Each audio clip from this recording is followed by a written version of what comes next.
What is the role of a manager? If you have a piece of paper and something to write with, I would suggest you jot this down.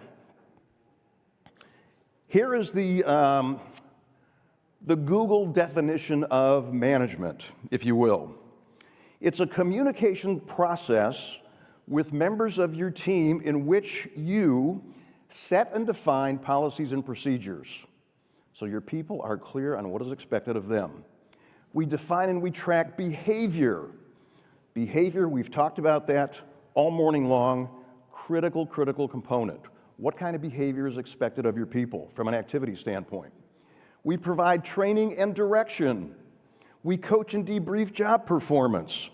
And along the way, a primary responsibility of the manager is to constantly upgrade your team. Think about the number one performer on your team now. Heaven forbid, what happens if they step off a curb, get hit by a bus? Heaven forbid. Who are you going to replace them with? Where is your next hire coming from? That leads into how we should spend our time as managers. I believe this. With all the stuff that managers are responsible for, I think we need to make it simpler. One of my core beliefs is this. As managers, we work way too hard. Anybody disagree with that? As managers, we work way too hard. I believe that managers should spend 85% of their time in one of four activities. Here they are. Coaching. Suzette just spent a whole session talking to us about how to coach properly. Problem is, no one's taught us how to coach.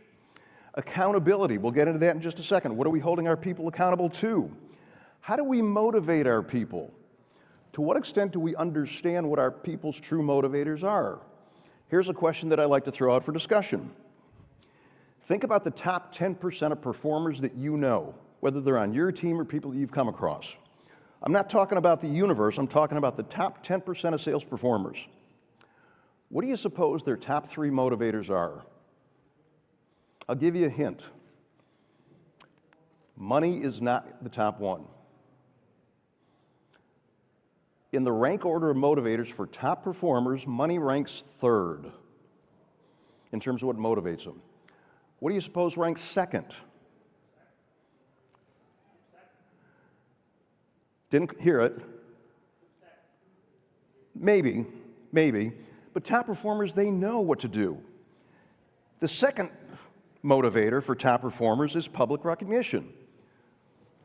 They like to be the king of the hill. They want the employee of the month parking space. They want the public recognition. They want the trophies.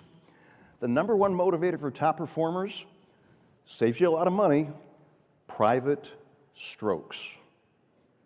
Private strokes. Call your top performer into the corner office and say, Bill, you killed it this month. I don't know how you closed that deal. Man, I tell you what, if I could bottle that and give it to everybody else, we'd be multimillionaires. They love that. And it's so easy to do. We got to take the time to do it.